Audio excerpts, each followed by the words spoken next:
الحمد للہ وحدہ والصلاة والسلام علی من لا نبی بعدہ اما بعد فاعوذ باللہ من الشیطان الرجیم بسم اللہ الرحمن الرحیم قال اللہ تبارک و تعالی فی القرآن المجید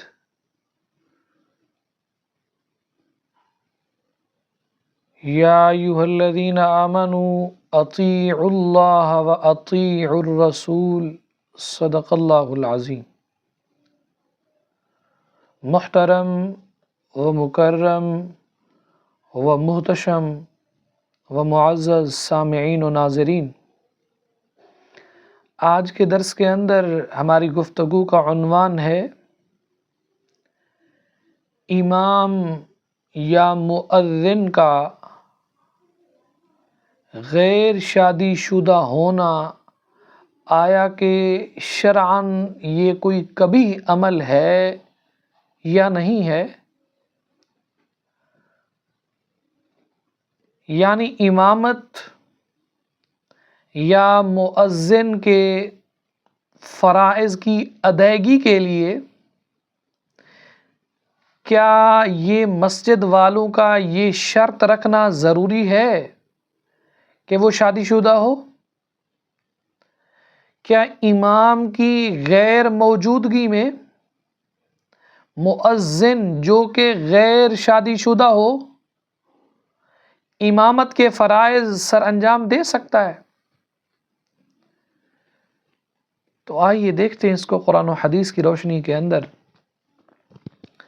یاد رکھیے، شرائط امامت میں یہ کہیں بھی مذکور نہیں ہے کہ امام شادی شدہ ہو۔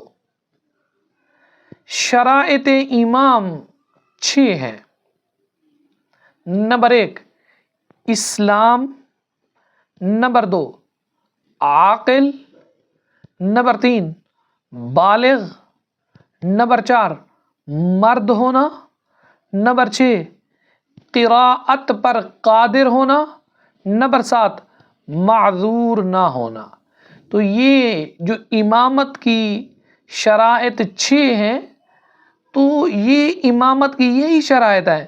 اس کے اندر کمیٹی والوں کا، محلے والوں کا یہ شرطیں لگا کے بیٹھ جانا کہ بھئی امام تو ہم وہ رکھیں گے جو شادی شدہ ہو، مؤذن تو ہم وہ رکھیں گے جو شادی شدہ ہو، تو یہ ان کی اپنی جانب سے لا یعنی شرائط ہے۔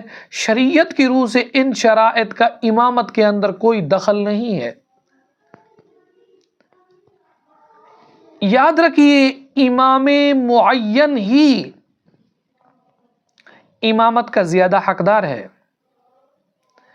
اگرچہ حاضرین میں سے کوئی شخص اس سے زیادہ علم اور زیادہ تجوید والا ہو، اور اگر امام کسی معین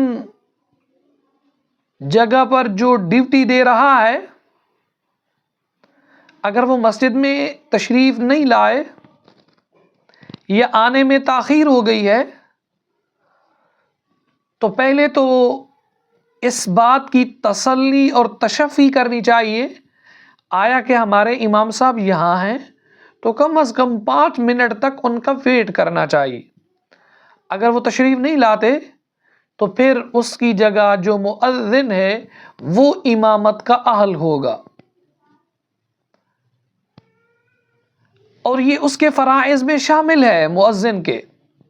ہاں، اگر کسی مسجد میں امام معین کے ساتھ نائب امام بھی علیحدہ سے مقرر ہو تو نماز پڑھانے کا اختیار اسے حاصل ہوگا، لیکن اگر مؤذن نائب امام ہے تو پھر نماز وہی پڑھائے جس وقت امام یا مؤذن کا تقرر کیا جاتا ہے۔ تو مسجد کمیٹی امام یا مؤذن سے متعلق معلومات جمع کرتی ہیں، پتہ کرتے ہیں۔